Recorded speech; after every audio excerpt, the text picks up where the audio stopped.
Let's just start this over. Why? It's good. No, we're good stuff. No, keep it going. No. We're having a good time Hey, Dad, with have you had biscuit in Birmingham yet? I have not. No. Where are you on biscuits versus breakfast sandwiches? You like on Texas toast or something? No, that doesn't really count. But like so there's a spot that you need to go check out in Homewood called Hero Donuts. Okay. And they do a breakfast sandwich on like a brioche bun, sort of.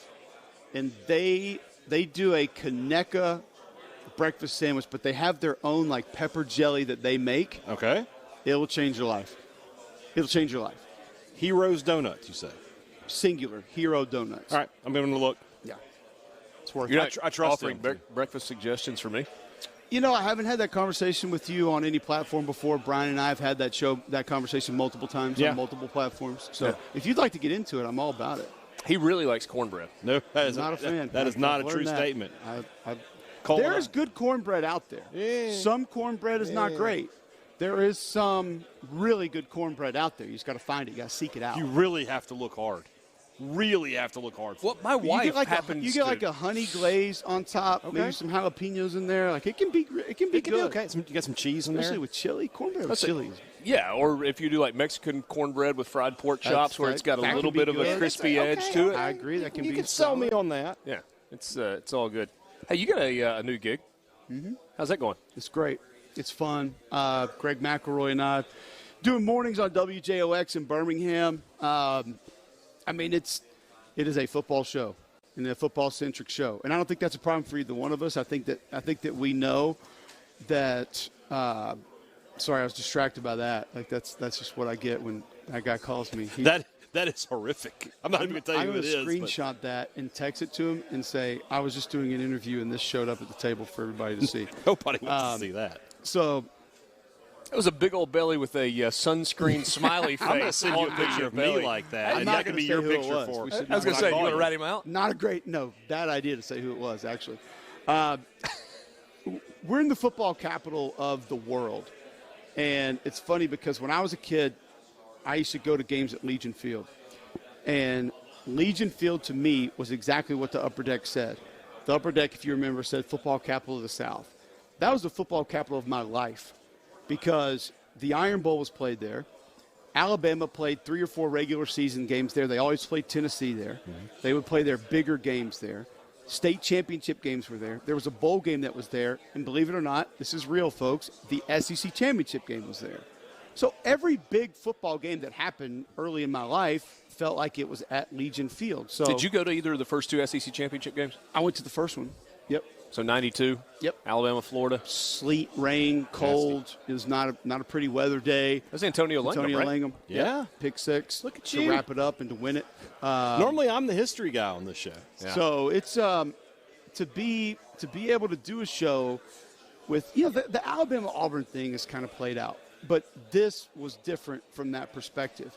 And then to be able to have that, and then to be able to have 2 guys that love football the way that we do, and just be in the best college football market in the country on what I believe is probably the best terrestrial college football radio signal in the country. And it's a great fit. Greg and I have wanted to work together for a long time, and the stars really did kind of align. The timing was perfect, and we were able to make it happen. So 7 to 10. 7 to 10 a.m. So that's a good setup, too. And we have it, too, at a much smaller level. They played SEC football. We get former quarterback, former lineman here on a much more micro level than those guys. It's something that more people can relate to. Yeah. Yeah. There are a lot of high school football Are players you saying out we're not there. relatable? Yeah, maybe a little bit. Oh, okay. From your ivory tower. That'd be the other one. Well, That's fair right, enough. yeah. You would know all about that. I do. You said something that really piqued my attention. You said the Alabama-Auburn thing is played out. And I know what you meant. I think you meant from this is the format of what we're going to do. We're going to put an Auburn guy and an Alabama guy, and there's a rivalry. Yeah, I did not mean the game in general. No. I understand. Yeah. I understand. But the Alabama-Auburn rivalry is different than the Mississippi State, Ole Miss, Mississippi State rivalry, I think. But I'm curious on your perspective of that. I actually think that the Mississippi State Ole Miss rivalry the last couple of years, like 2 to 4, has been better. believe it or not, because there have been, I hate to say that there's been more hate and it's been uglier, but sometimes that just flat out makes for better football. And I do think that there are a lot of Alabama fans that are consumed or distracted or concerned, whatever description you wanted to use, about other things, and that has taken away from that game just a little bit. Just a little bit. Not a lot, just a little bit. We had the debate on when I was doing three-man front on Jocks, actually about a month ago, second best rivalry in the SEC. And I actually got pretty pissed off during the discussion because nobody else was saying Ole Miss, Mississippi State. And we were getting Florida, Georgia, and Alabama, Tennessee. Tennessee, there are children in 8th grade that have not been alive for a Tennessee win against Alabama. Yeah. It can't be the second best rivalry in this league. There's no way. Florida, Georgia, yeah, I mean, okay. And some people wanted to go with the importance of the game as it pertained to winning the division, winning the conference, getting into the playoff. All right, that's fine. But when I think about a rivalry game, I think about that game means as much as anything else that's going to happen. That game's as important as anything else that's going to happen. And there's going to be houses divided. There's going to be hatred. There's going to be venom. There's going to be people that when their team loses that game, they don't want to go to work the next day. And that's what, to me, Ole Miss, Mississippi State has been the last few years. Now, some of that has gone past that and probably has not been what either coach or athletic director or maybe even the commissioner would want it to be. But I think the other things have sort of led to that. So I still think that I think it's the second best rivalry in the league. And just because you're not playing for national championships doesn't mean your rivalry is not great. Otherwise, how could we ever say Army-Navy? Because I think that's the best rivalry in college football. So if it's only – Is that in all of sports? Probably, yeah, I think so. I mean, give me a more meaningful game. There's not. Yeah, I mean, people for a long time, when they were both good, would argue Yankees, Red Sox, but it's just kind of like they play 16 times in the regular season. If there is one that's a little bit played out, I think that one is it. And Ohio State, Michigan, maybe? No, because I don't know if Michigan's carrying their weight in that deal. No, you're right. And it wasn't long ago, Richard, that we had 1-2 in that game. Yeah. I mean, what was that? Was those 6? I was going to say 10 years ago, but it doesn't feel like it's been that long. But I mean, we literally had 2 undefeateds, number 1 versus number 2. That's as big as it gets. But maybe because Michigan just hasn't been what we thought, I don't feel like that game feels as big as it has in the past. What do you think about Mississippi State and Ole Miss this year? I think both have a chance to exceed expectations. It's odd to me that so many people – listen, Elijah Moore was incredible. I was late last year trying to have the discussion of, all right, if you're telling me that Devonta should be in the running for the Heisman, why are we not putting this kid's numbers next to him and saying he should be in the running for the Heisman? Because really right before Elijah opted out, I mean, the numbers almost mirrored one another. And in certain ways, you could argue that Elijah's were better. And then obviously Smith turned it on a little bit late and things changed. But Kenny Yeboah had a couple of great games. Elijah Moore was an unbelievable receiver, one of the best that we've seen in 10, 15 years. He's never going to get that credit because maybe the best receiving year we've ever seen happened the same year that he finished at Ole Miss. But there are guys like Drummond and other receivers that have played a lot of football. I think Jerrion Ealy's one of the most underrated backs in college football. I think John Rice Plumlee can have a role and be dangerous. You guys know what I think about Nick Broker. I think he's one of the best left tackles in the league. I'm really concerned about losing Randy Clements. I think Ben Brown has been solid, and that offensive line can still be pretty good. But that offense is still going to be great. I mean, they're still going to score. I don't feel like defense was addressed enough in the offseason, so that's still a real concern. But I love the schedule. I mean, I think the schedule for what you're going to have to get in the West, like people are going to say, well, they're stuck at Alabama. All right, well, okay, they play in the West. Like all the teams do other than Alabama. So let's move on to the next discussion. It's very manageable. Now, the dangerous part is you looked across that schedule, and there may be 1 or 2 teams that you say, I just don't think they can win that game.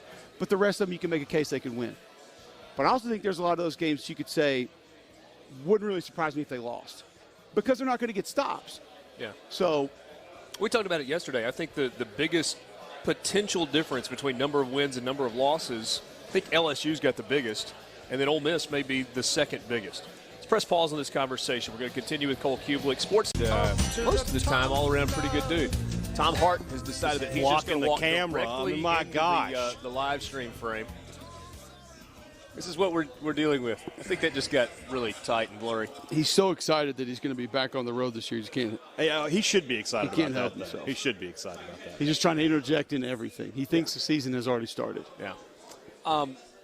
You were talking about the differences between Ole Miss and Mississippi State, and I think you were at the schedule. I agree with you, by the way. I don't think it's LSU and Ole Miss, but I do think Ole Miss has the biggest variance between total wins and maybe least amount of wins. Yeah. I could see him winning 10. I could see him winning 4. That's 5, what you said, yeah. maybe. Those were the exact numbers the we numbers came you with. But not, You but know. not LSU. LSU's going to be better than people think. I don't think LSU can win 6 or 7 games. I don't. I think they can win 11 if everything goes perfect. I'm saying but I don't I'm think it's saying, going that far back no matter what. There's well, no way. my rationale from that is if everything explodes, like the Title IX thing or the NCAA thing, or they quit on Ed Ogeron or something along those lines, and it just kind of I just don't see it. There's too much talent, and there's too many good coaches on that staff. But we're not always going to agree. I do think that if there was a team that I think exceeds expectations more than any other in the league this year, it'll be Mississippi State. Now, part of that is most people that really don't know will tell you that they think State's going to win 2 to 4 games, which I just think is ridiculous. I understand that. Wait, you mean like in the conference? Or like 2 to 4 total. I mean, I got people telling me, I think they're going to win 3 games, 5 games, 4 games, and I don't understand it. I don't understand where that's coming from. The last time I checked, defense coordinator's back. He did an amazing job last year. I understand Errol Thompson, Kobe Jones, Marquise Spencer are going to be gone. That was sort of the heart and soul, maybe not even of the defense, but the entire team. But the injection of youth into the offense late really, to me, signified that team beginning to look different. And whether it was Wally, Marks, Rogers getting a little more comfortable, I think that's when it started to look the way it's supposed to look. And I believe for Mississippi State, having a spring practice versus not having a spring practice is probably more important than anybody else. It's big for everybody because you need the development, you need the contact. Contact's been pushed back. We've taken so much of that away. Everybody needs a spring practice. But what do we always hear about Coach Leach? Reps, reps, reps, reps, reps, reps. Whatever you want to say. And I've asked him the question that people say, well, he only has 6 plays. It's BS. There's more than 6 plays. Or he only has 18 plays. It's a lot of plays. It's just they run them in a very efficient way, and they only call it a few things because one play can be 20 different things. They have to have reps. You have to have reps and a lot of reps to be good at that. I had the pleasure of calling Samford football this spring. Well, Chris Hatcher played for Leach and won the Harlan Hill Trophy playing for Leach and Mummy. And so he still runs air raid at Samford right up the road here to this day. Was that at Valdosta? Yes. Spent a lot of time talking to him just about the implementation, the adjustments, the process. And he echoed those exact same things about reps are important in everything, but they are just the importance is magnified in this offense because you just have to keep doing it over and over and over to get a feel for it. Well, they didn't have that last year. And I think having that this year will help take them a lot farther, and I think that team's going to be better than people believe. Well, you said Ole Miss best case is 10. What's your best case for Mississippi State? Probably 9. I don't think the schedule's terrible. I think there's a dangerous non-conference game, not a non-conference game that they can't win. But I think best How about case NC State in week 2? absolutely winnable. There are a lot of people that tell you NC State's their sleeper team in the ACC, but I don't like them as much as I did a few years ago when I picked them to go to the playoff. How'd that work out? He might still be holding a grudge. How'd that work out? They actually played better down Honestly, the stretch, they didn't beat Florida State. They had Notre Dame on the ropes, and they had Clemson on the ropes. If you go dive into that season, they had a chance to win the 2 games that they would have needed to win to be in that discussion, and they didn't. So I would take State in that game right now. We know you watch the film. Here's what I want to ask you guys, and what's weird to me. Why are there so many question marks around the quarterback situation? Do people just not want Will to be the guy? Do people not like him? I don't know. No, it's definitely not that. Everybody likes Will Rogers. Good kid. Because everybody says Jack's not sold on him. Everybody says Jack's the guy, right? No. Did we not see there's not a guy that's never played in this system how that worked out last year that had other experience? I think I see what you're saying, but at the same time, people are going to point to Minshew and say, look what he did as a transfer. And Jack Abraham, honestly, his college stats a lot better than Gardner Minshew's were at East Jack Carolina. Abraham's a good quarterback. I've seen him play. Yeah. And you also have the freshman coming in, who's probably the most naturally talented guy. I think after going 4-8 last year, 4-7, you can't just walk in and say that he's the guy. You got to let him. Naturally talented guys were what made this offense go. Then Leach would have 5 or 6 starters in the NFL. Oh, you're right. So I think it's much more of an understanding.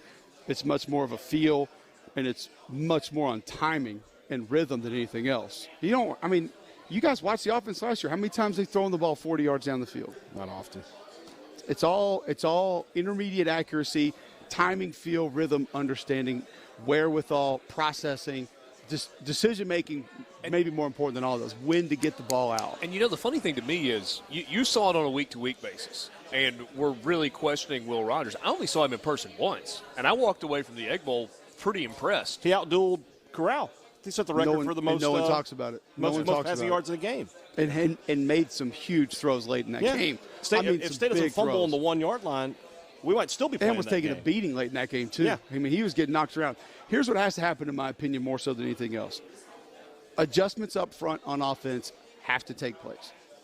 Yes. The splits are too wide. You're not going to be – and we all thought – see, a lot of the questions were, can this system work in the SEC? We've seen now it can work. And just because it didn't work to whatever extent people wanted it to or thought it might or compared to other places, what can't work are 3-foot splits against defensive linemen in this league. They're too damn good.